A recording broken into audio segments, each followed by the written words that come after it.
Assalamualaikum warahmatullahi wabarakatuh. Di sini saya akan menjelaskan terkait materi filsafat hukum Islam, yakni metodologi hukum Islam. Objek dan subjek hukum Islam. Hukum dalam konsep ilmu usul fikih dibagi dalam dua macam, yaitu hukum taklifi dan hukum wad'i.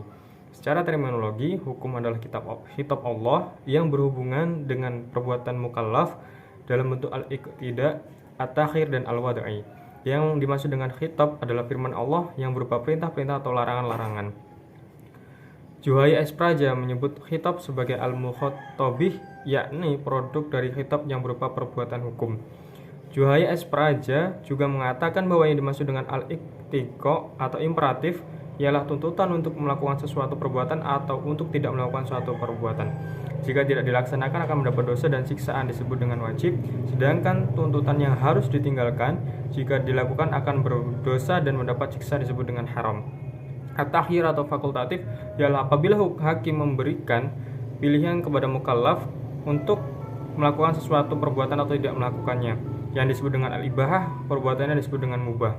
Ada beberapa hukum taklifi. Yang pertama yaitu ijab, yaitu firman yang menuntut suatu perbuatan dengan tuntutan yang pasti. Kemudian ada nadb, yaitu firman yang menuntut suatu perbuatan dengan tuntutan yang tidak pasti. Menurut ulama Hanafiyah, hukum taklifi dibagi menjadi 7, yaitu fardu, wajib, tahrim, karohah tanzih, an-nadbu, dan ibahah. Menurut ulama Hanafiyah, jika suatu perintah berdasarkan pada dalil yang pasti, seperti Al-Quran dan hadis mutawatir, perintah itu disebut dengan perintah fardu. Akan tetapi, jika perintah itu berdasarkan pada dalil yang zonni, perintah itu dinamakan wajib. Demikian pula halnya dengan larangan. Jika larangan itu didasarkan pada dalil yang qat'i disebut haram. Sebaliknya, jika larangan itu didasarkan pada dalil yang zonni, maka tergolong pada hukum makruh. 5 atau 7 jenis hukum tersebut dinamakan dengan taklifiyah, yang artinya tuntutan atau memberi beban. Taklifi disebut pula sebagai jenis perbuatan hukum. Hukum wad'i ialah firman Allah yang menjadikan sesuatu sebagai sebab adanya yang lain atau musabab, atau sebagai syarat yang lain atau masyrut, atau sebagai penghalang atau mani adanya yang lain. Hukum wad'i dibagi menjadi 3, yaitu sebab, syarat, dan mani. Tafsir merupakan salah satu metode penggalian hukum Islam.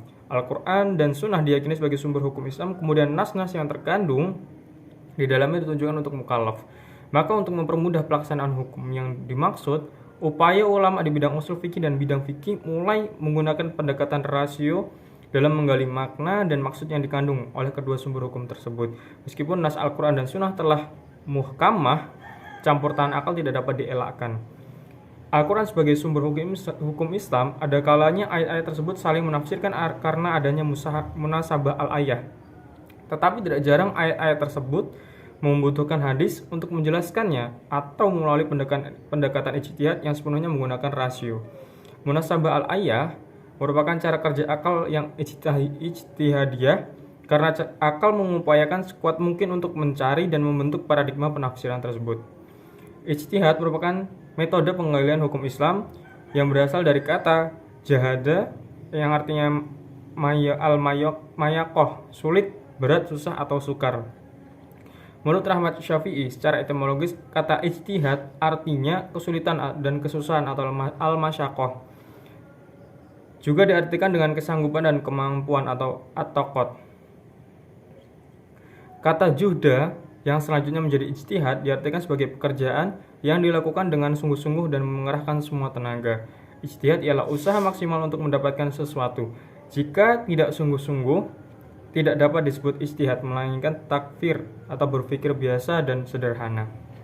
Abdul Wahab Khalaf mendefinisikan ijtihad menurut ulama usul, yaitu mengarahkan daya dan kemampuan untuk menghasilkan hukum syara' dari dalil syariat yang terperinci.